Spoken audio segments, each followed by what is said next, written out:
Talk to me. Talk to me.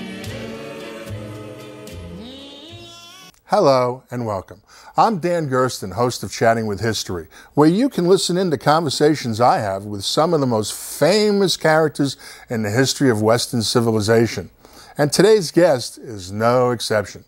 It's Sigmund Freud, the Austrian neurologist who founded the discipline of psychoanalysis and spawned the field of verbal psychotherapy, resulting in one of the most dramatic increases in the sales of couches and sofas and writing pads, ever witnessed.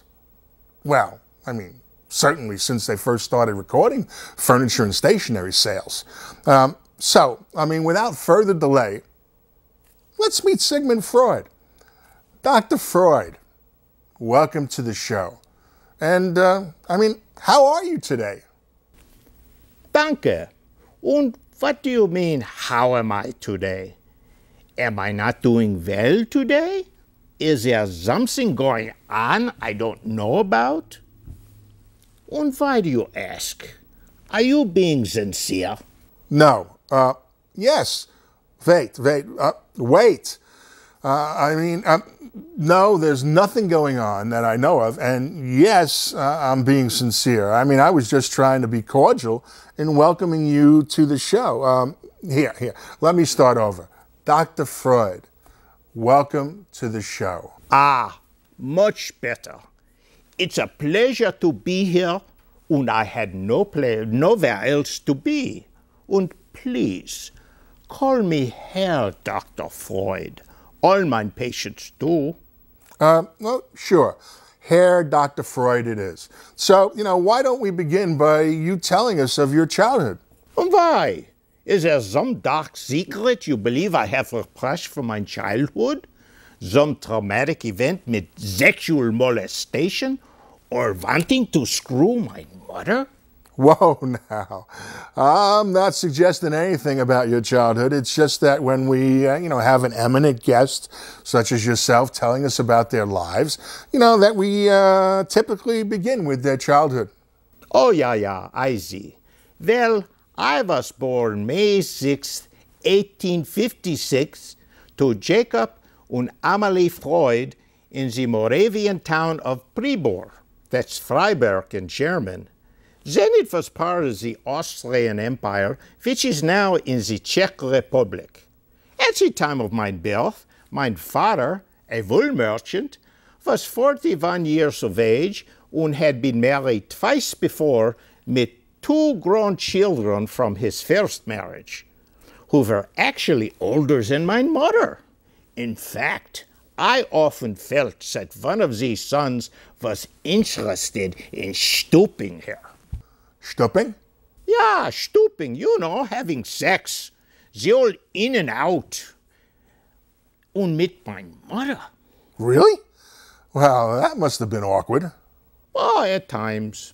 Guess you could say there was a lot of intergenerational complexity that stimulated my curiosity about relationships.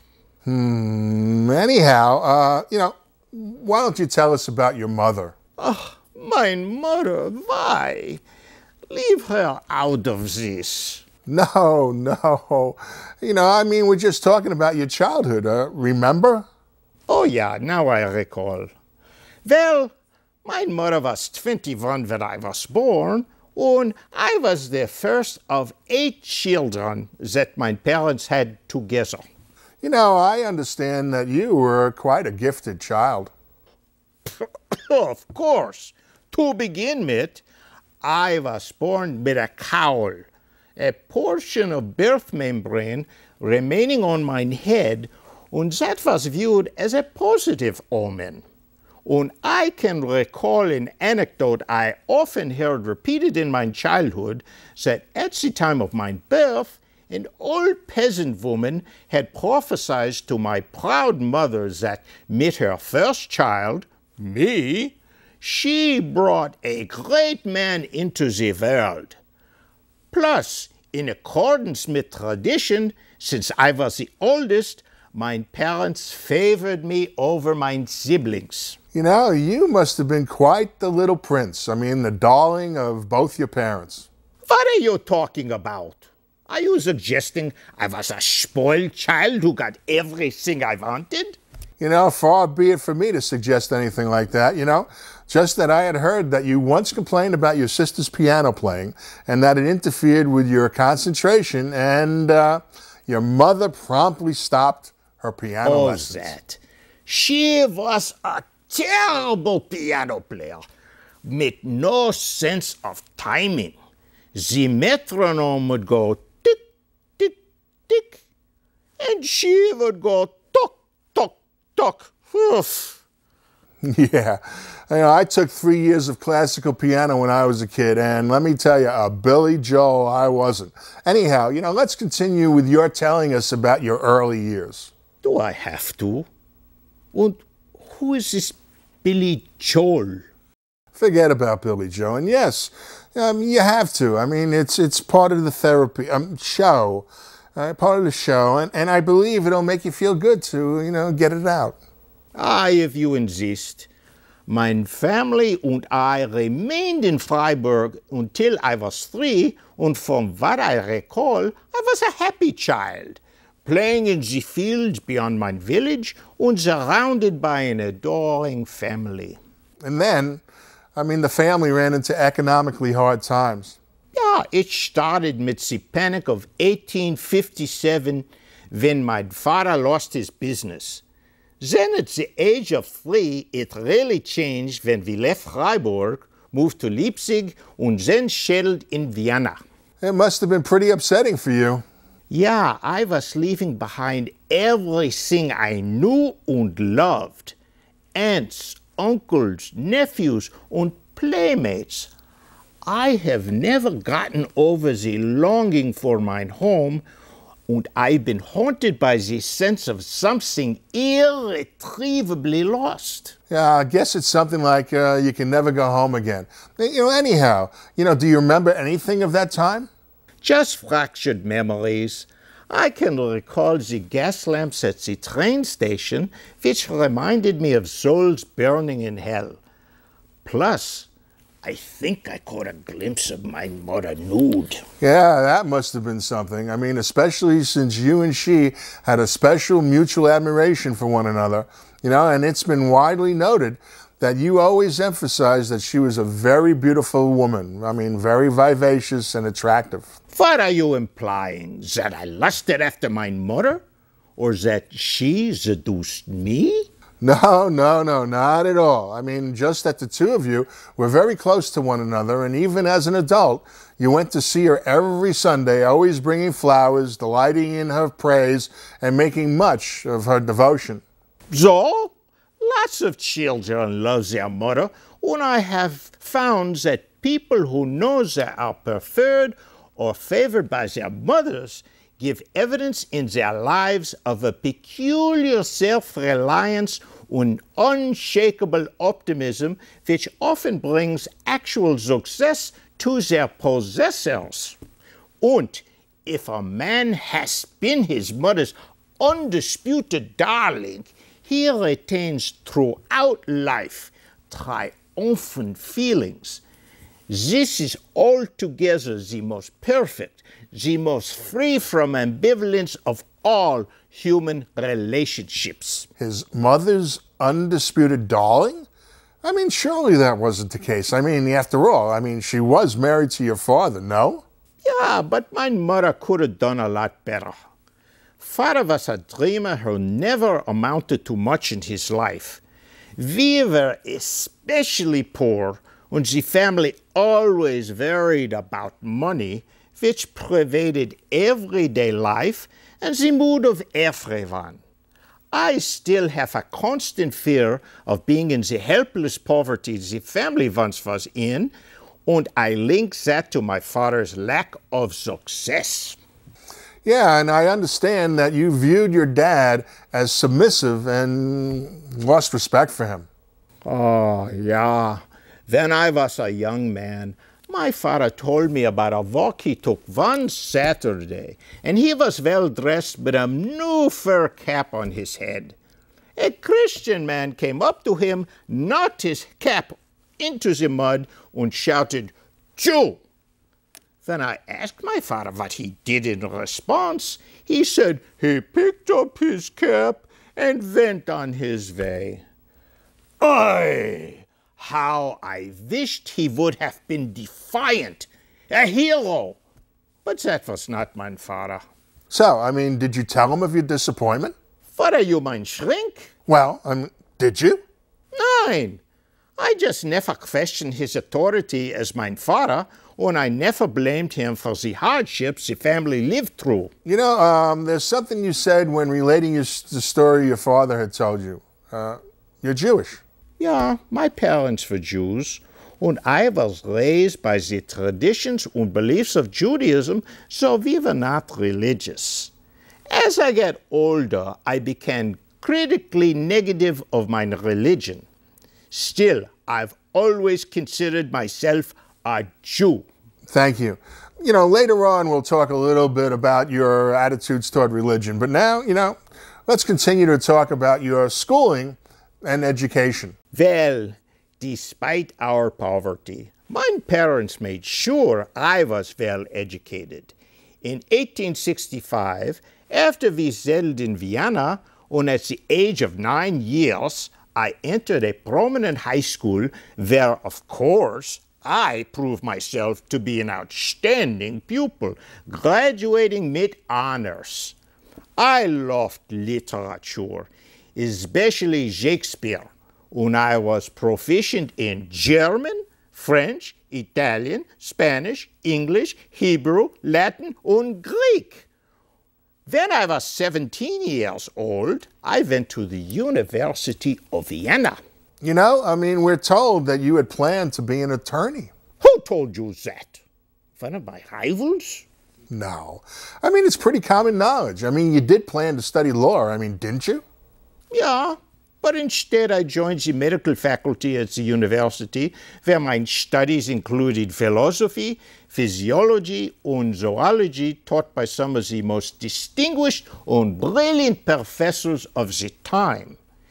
In 1881, when I was 25, I completed my medical studies, and in 1882, I began my medical career at the psychiatric clinic at the Vienna General Hospital, which was run by the prominent neuropathologist and anatomist Theodor Menard. And, after doing this for about 5 years, you resigned your hospital post in 1886, and you set yourself up in private practice, specializing in nervous disorders. Yeah, there were just too many crazy people at the clinic. And then there were the patients. Oy. Plus, I could make more money on my own.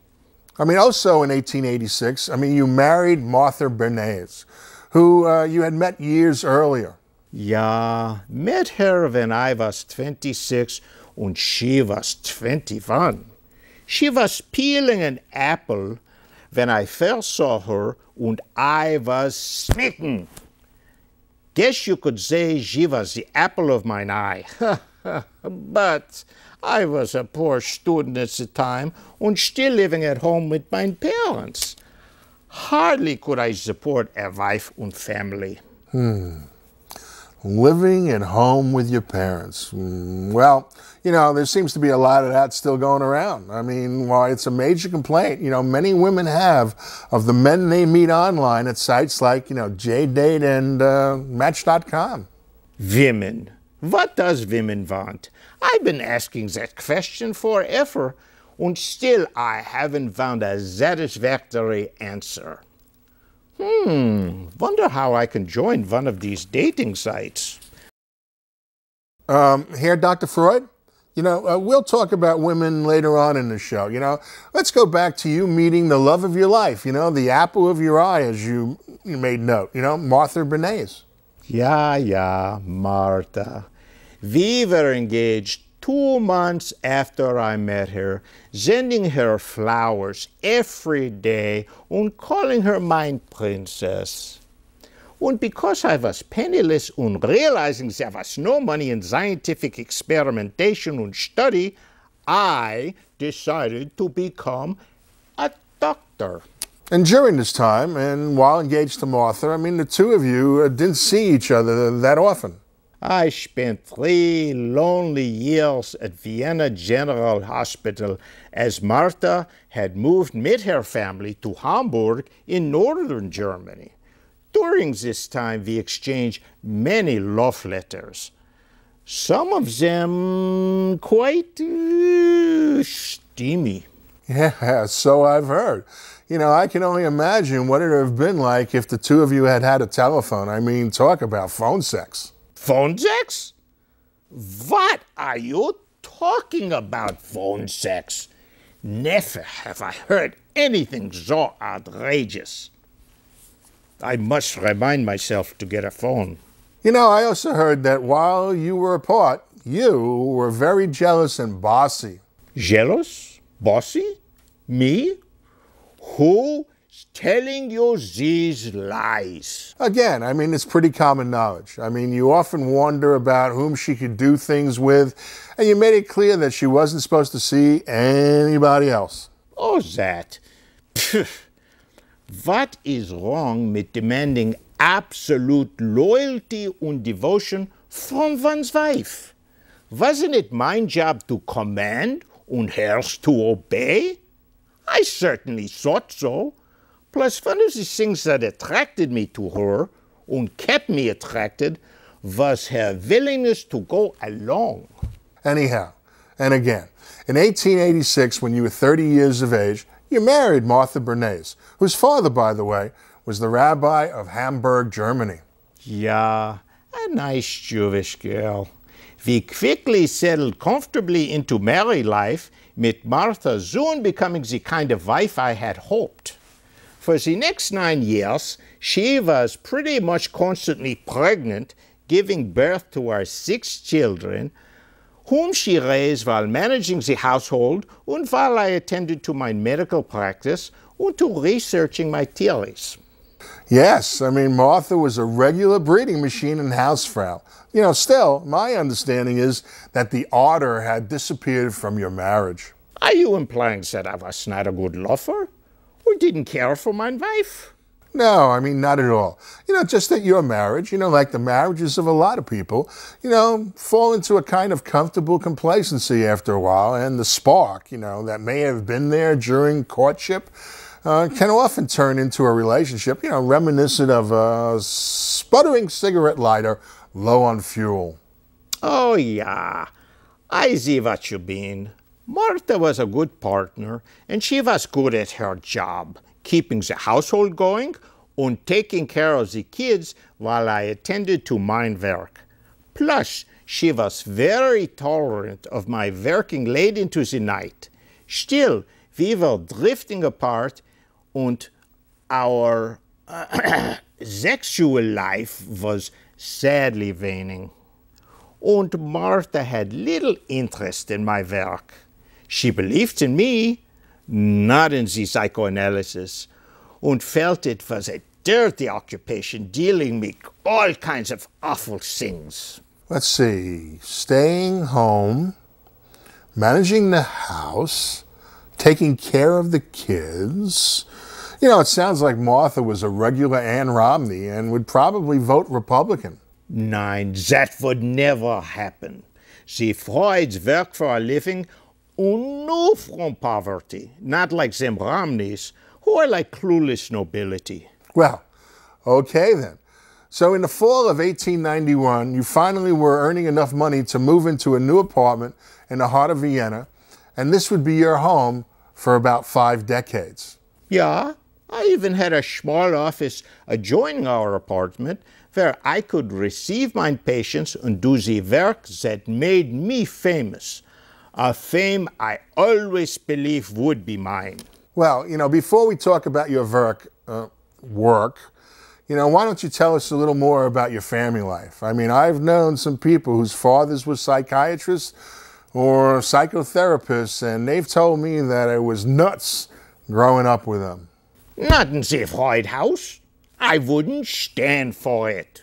So, I mean, what was the Freud house like?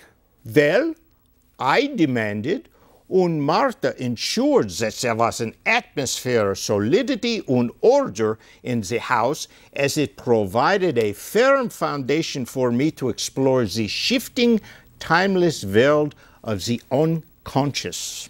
I had heard that your home was pretty rigid and lacked warmth from you. Why? Because the meals were exactly on the hour and revolved around my schedule? And because every Sunday at noon I had the family assembled and I showed my affection by squeezing their cheeks and no hugs were allowed? Well, yeah. I mean, it just seems that you were a man of habit, and if you forgive me, pretty anal. I mean, you had your mustache and beard trimmed every day by your barber. You made sure you were faultlessly dressed all the time, and you strolled the boulevard each day like clockwork. What, you even played cards with the same group of friends every Saturday night. I mean, it just feels like you were pretty tightly wrapped. Whatever. Und so much with this tightly wrapped. Never mind. I mean, so, why don't we talk about the development of psychoanalysis? Ja, that's good. In the spring of 1886, I set up my private practice in medicine, specializing in neurology and treating patients with physical and what we then called nervous disorders. As a young researcher, I had dissected the human brain and studied its anatomy under a microscope. And now I decided to study the mind. And there was one riddle that continued to puzzle me. Hysteria, which at the time was treated with discreetly delivered jolts of electricity on hypnosis. Well, I mean, that must have been a shocking experience. Well, I mean, the electricity part. Did any of it work? Nein. I soon began to see that electrotherapy was no help whatsoever. And with hypnosis, patients would have momentary cures and then lapse right back into their illness. Gradually, I abandoned hypnosis altogether. So, what'd you do? Well, I was working with my friend and collaborator, Joseph Brewer, who was treating someone described as Anna O. She was diagnosed with hysteria, having the symptoms of severe cough, paralysis of the extremities on her right side, disturbance of vision, hearing, speech, as well as hallucinations and loss of consciousness. Wow, sounds like she ate some bad magic mushrooms. 999. 999? Who are you, Herman Cain? What? Well, who is this Cain you speak of? Does he have hysteria? Well, I mean, kind of. I mean, not you ask. Anyhow, back to Anna O. My colleague noted that when she experienced personality changes and confusion, she would mutter words or phrases to herself. Under hypnosis, it was discovered that the words were profoundly melancholy fantasies, sometimes characterized by poetic beauty. Anyhow, it was decided to end hypnosis and have her merely talk, saying anything that came into her mind. And this was the beginning of free association, which many consider the first instrument for the scientific examination of the human mind. What is free association? It's a technique used in psychoanalysis where the patients speak for themselves rather than repeating the ideas of the analysts. Patients work through their own material rather than parroting the suggestions of the therapists. And, what else did you learn from treating patients?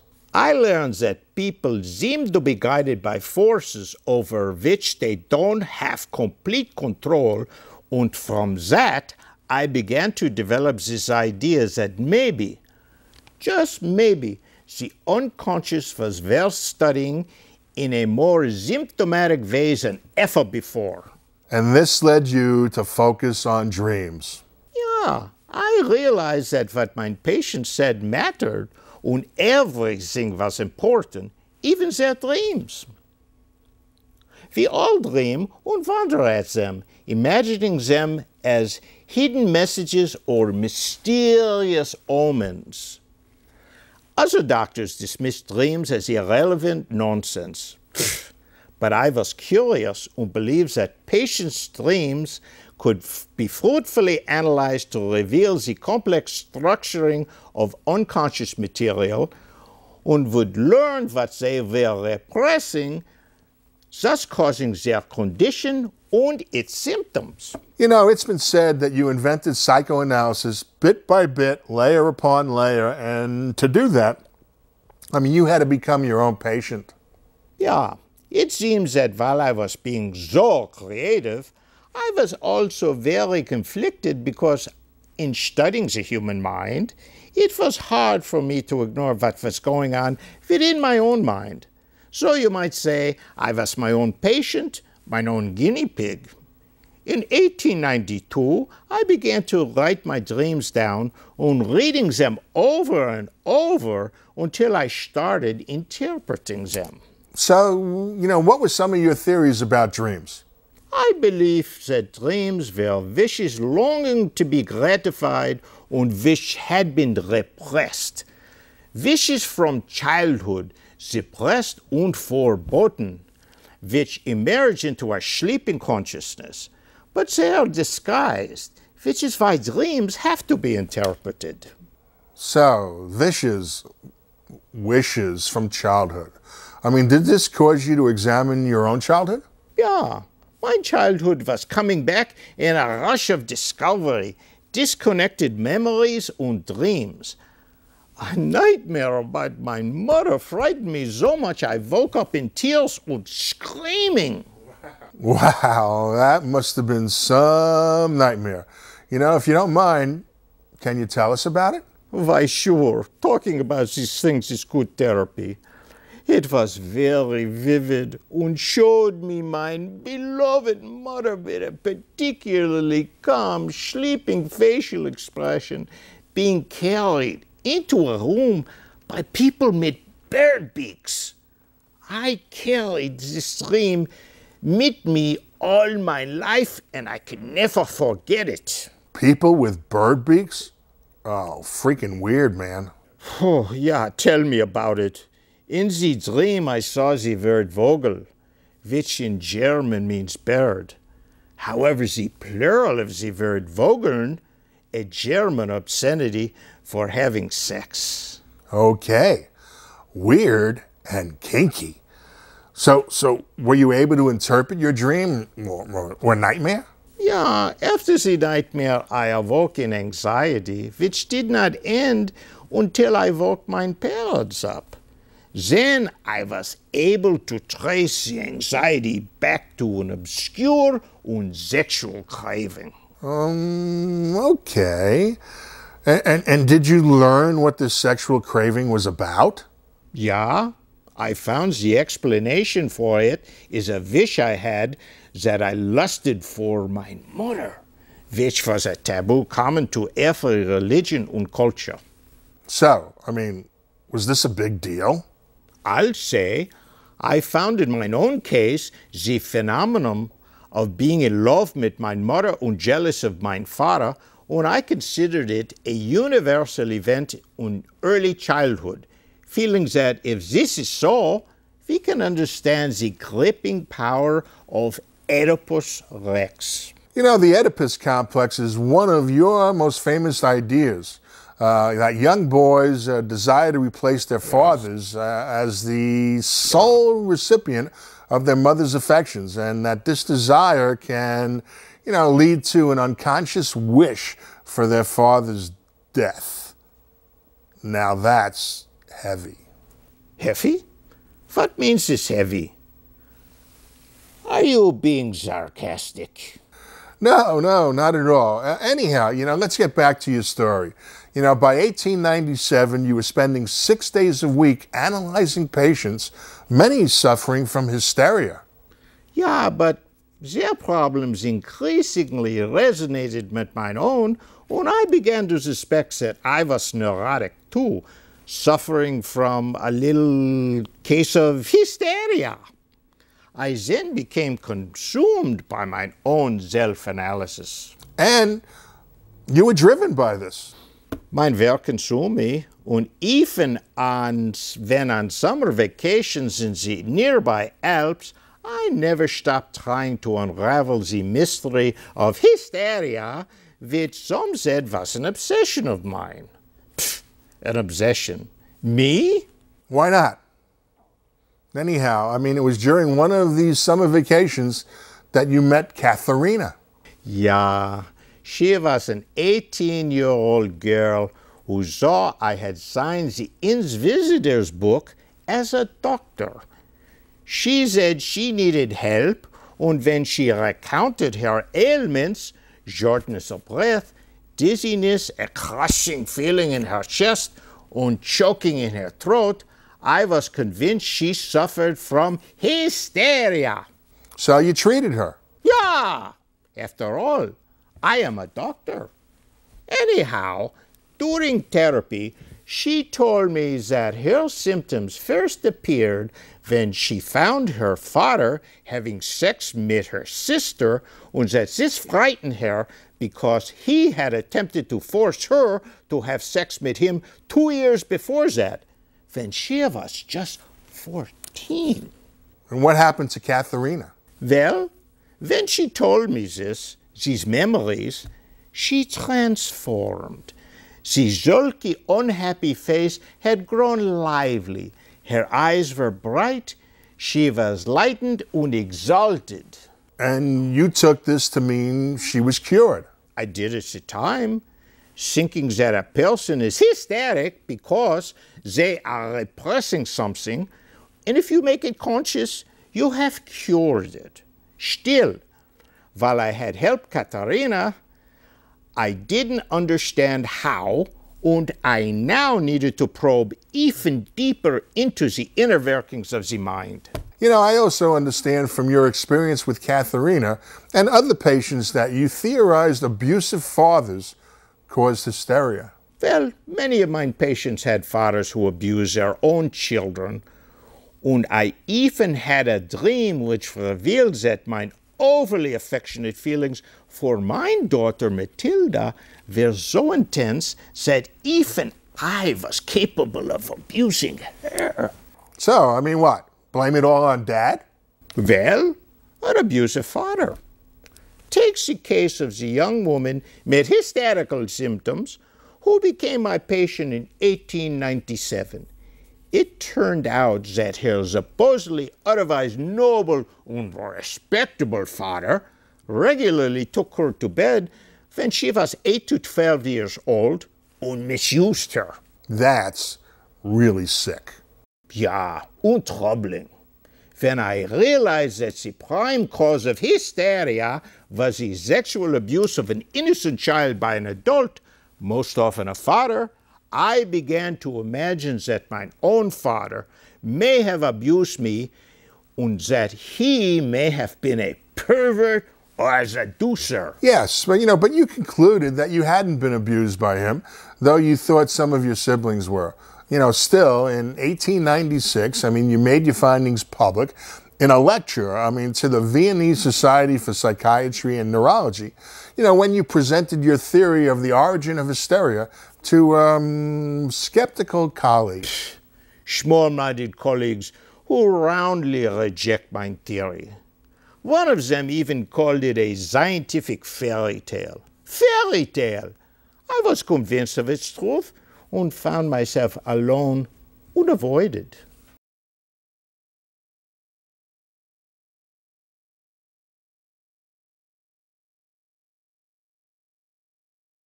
I began to question whether there were other causes to hysteria, particularly since I wasn't able to cure my own hysterics.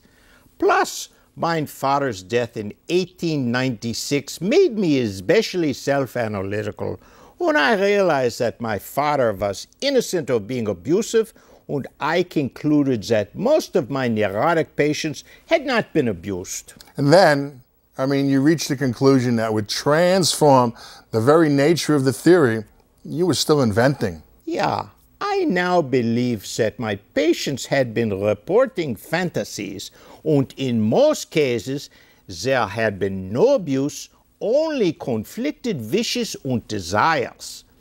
And in doing so, I switched from thinking of actual seductions to seduction fantasies and entered the world of the mind and the world of imagination. World of imagination? It sounds very Disney.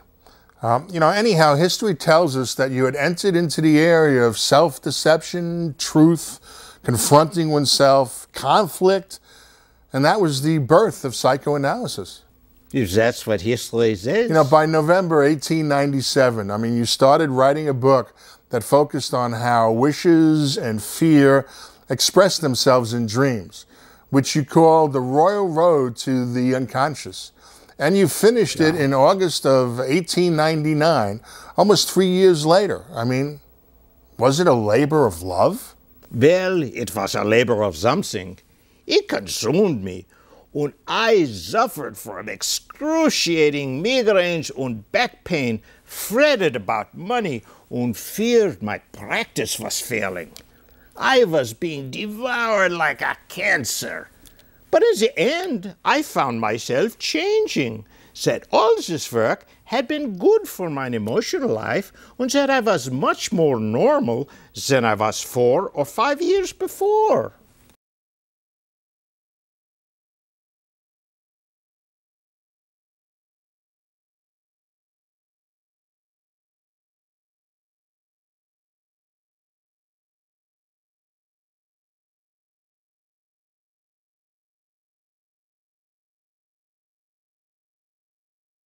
Ah, danke.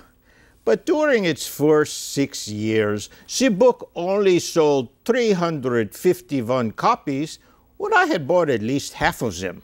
Really? Nein, only kidding. Still, the fame I had always imagined didn't come for another 2 decades. I understand that while you revised your thinking over time from what you wrote in The Interpretation of Dreams and had written subsequent books, that you always viewed it as your most important. What was some of the book's most significant content? In the book, I state the Oedipus complex and recognize the role of infantile sexuality and that dreams have meaning. And I highlight the role of free association. And with this book, a movement was created. Beginning with a small cadre of men who helped spread your ideas around the world. Ja, mein fame grew und my name became a household word. Mit mein theories, the talk of cocktail parties and the popular press. People didn't know what to make of me, who many believed I found the meaning of life in sex. Ha! I wasn't famous. I was notorious. Let me go back to that small cadre of men or circle of supporters that developed, once Interpretation of Dreams was published. Yeah, too often I clashed with them as they were always criticizing my theories. One of them was this Swiss guy, what's his name? Yeah, that's it. Carl Jung. We were closely together, and then we didn't. You could say we had a falling out. Yeah, evidently. Some believe that Jung let it be known that you had an affair with your wife's younger sister, Minna, who came to live with you when her fiancé died. Ah, Minna was a lovely young woman. But I would never cheat on my Martha, at least not consciously. Well, okay then. Anyhow, this circle of supporters consisted of some of the most brilliant psychiatrists and physicians of the day. Including Alfred Adler, Otto Rank, Ernest Jones, Abraham Brill, as well as Jung. And together, the International Psychoanalytic Association, or the IPA, was formed. Plus, most of them founded various psychoanalytic societies, to advance your theories. Yeah, but again, many of my supporters later developed theories and views that were incompatible with mine, and they left the IPA and formed their own schools. In 1930, you were awarded the Goethe Prize in recognition of your contributions to psychology and to German literary culture, which was quite ironic, given that in 1933 the Nazis took over Germany and your books were prominent among those that they burned and destroyed. Such evil. Still, I had felt we were making progress since they were burning my books, while in the Middle Ages they would have burned me. Still, you were determined to remain in Vienna even after Nazi Germany annexed Austria and violent outbursts of anti-Semitism ensued. Yeah, it was my home. And as I'd mentioned earlier, I still had bad memories of losing my first home when the family moved from Freiburg. So, what finally convinced you to leave? My good friend and colleague Ernst Jones, then president of the IPA, flew to Vienna to convince me to leave. That and my youngest daughter's detention and interrogation by the Gestapo made me see I had no choice. And, how'd you get out? Thanks to the work of Ernst, pulling strings and using influence, we secured immigration permits for the family, and they departed from Vienna in stages throughout April and May 1938 for London, England.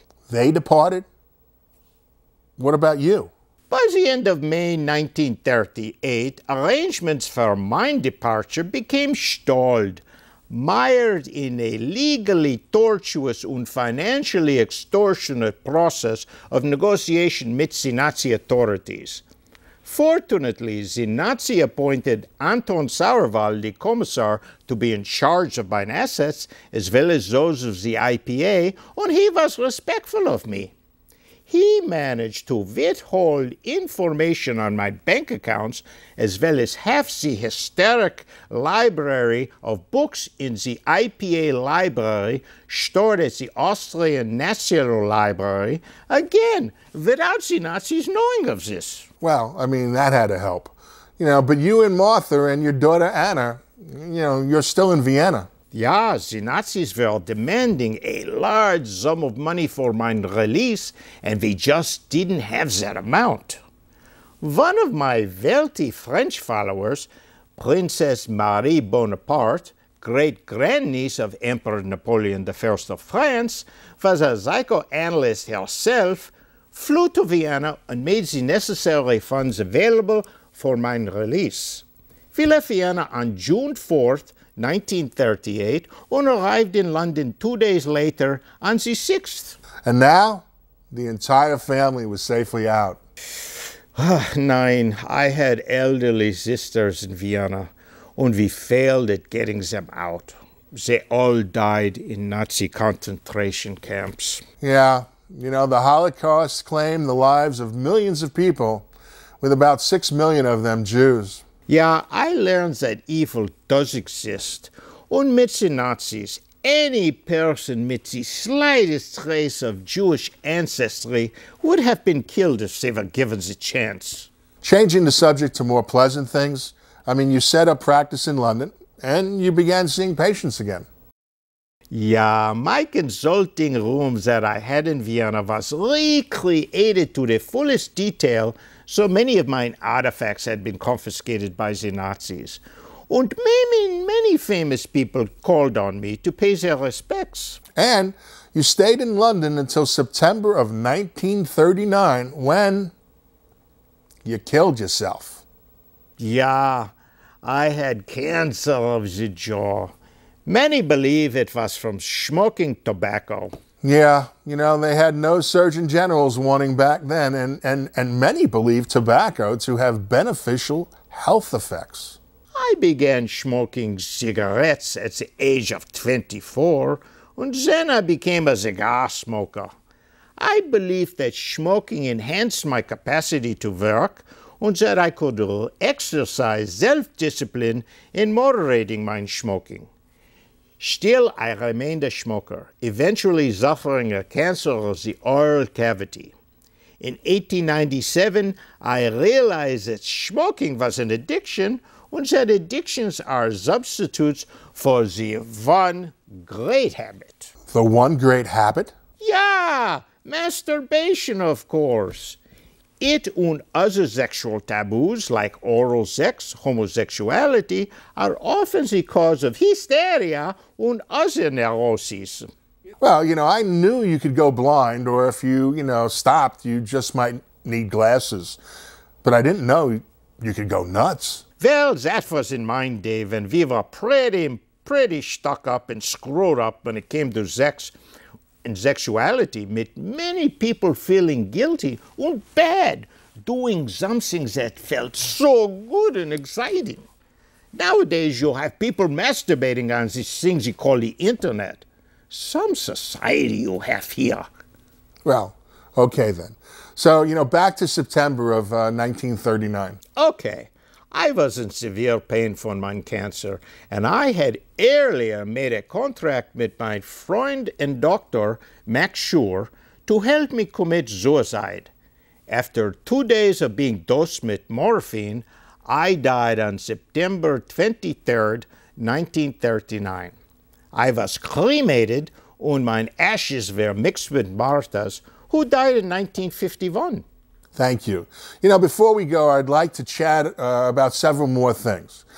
In 1884, you wrote a paper entitled On Coca, in which you extolled the virtues of cocaine. True. I myself was an early user and proponent of cocaine as a stimulant as well as an analgesic. And I believe that it was a cure for many mental and physical problems.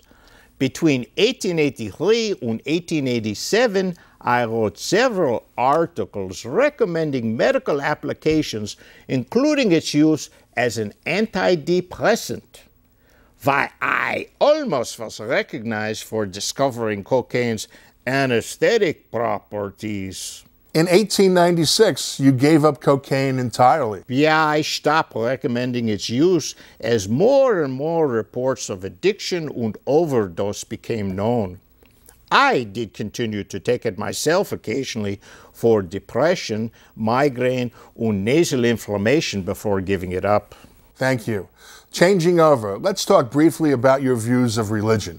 We know you always considered yourself a Jew, although you abandoned the religion. I came to realize that the monotheistic God is an illusion based on the infantile emotional need for a powerful supernatural father figure, and that religion, once necessary to restrain man's violent nature in the early stages of civilization, can, in modern times, be set aside in favor of reason and science. In my essay titled Totem und Taboo, I believe that the belief in divinities is nothing other than the displaced worship of human ancestors. And, you liken religion to obsessional neuroses. Yeah, the belief in God is just a mythical reproduction of the universal state of infantile helplessness. Like an idealized father, God is the projection of childhood wishes for an omnipotent protector. And lastly, before we go, let's talk about women. Ah, Gersten, women, what do they want? That has been the great question that has never been answered. Why, even I could not answer it despite my 30 years of research into the feminine soul. Well, maybe that's because men are from Mars and women, well, they're from Venus. Mars? Venus? What is this nonsense? 999. Ah, Herman Cain again. What? Never mind. The bottom line is that you've been widely criticized for having a male sexist chauvinist perspective of women. Saying they oppose change, they receive passively, they add nothing of their own. Personally, you wouldn't have done very well with that attitude when many women burned their bras in the 1960s. Yeah, so I made some mistakes. Then again, I was limited in part to the socially accepted view of women during my time. Anyhow, we've just about run out of time, and I'd like to thank you, Sigmund, Herr Dr. Freud, for coming on the show. As is customary, do you have any parting comments for our audience? Yeah, let me free associate. To begin with, I loved my mother, I loved my wife, and I loved my wife's sister. Well, maybe I just lusted after her. Anyways, I now realize that my analysis of women was incorrect and that I was thinking mit mein Johnson. When I grew up in a culture where there were enormous prejudices about their capacities, I thought of their sexual development as aborted once they discovered that they didn't have a penis and that this messed them up for the rest of their life. When I was wrong. Women have progressed tremendously since my day and have obtained equality alongside men. Yet, there are many men today who believe women have gone too far and that they never should have left the kitchen. These men believe a woman's job is to breed, raise their kinder, and shut up. And I once believed that too. Not anymore. I now realize that it is men who are the ones messed up, especially when they seek to restrict women's access to birth control. I mean, aside from taking these medications for non-contraception purposes, why are they taking them? To have sex with men. What is wrong with that? Yeah, men have penises, but that does not make them superior. It just makes them dicks. Secondly, I was seen as an expert on sex when I saw sex as the root of many neuroses. Obsession with sex, repression of sex, sex, when that was in my day. Today, it's something entirely different. I thought people during my time were sexually screwed up, but 100 years later, they're even more nuts. Sports Illustrated with their bathing suit girls is nothing other than soft porn, and these reality TV shows are just about who's stooping who and who will get knocked up. And then, there's the internet with people paying to see others masturbating and pretending they're having sex. Yeah, people today are really sexually messed up. Lastly, I was a student of history and studied ancient cultures and mythology. I loved archaeology and saw that helping my patients was a lot like digging into their past, back to their childhood and earliest memories. That we can learn from the past and not keep repeating the same mistakes over and over again. I also believed in the truth, knowing oneself, and that the truth will set you free. As I look around today, I see a society that has not learned from its past, knows nothing of its history, and is doomed to repeat mistakes it made decades or centuries ago. Plus, there are many people, especially in politics, that may no longer know what is the truth. Wake up! Wake up! Meanwhile, it's too bad I'm no longer seeing patients. There are just so many nuts to choose from, and I could become quite a rich man in these times, like many of today's psychotherapists. Words of wisdom, advice, and social commentary from Sigmund Freud. The man who's credited with founding modern psychoanalysis, thus providing people with a mechanism and an outlet for understanding and working through difficult emotional and stressful issues in their lives. So, until our next Chatting with History, this is Dan Gersten advising you to get up off that therapist couch and go find somebody, well, you can have a good roll in the hay with. It just might do you some good. And thank you for watching. Talk to me. Talk to me.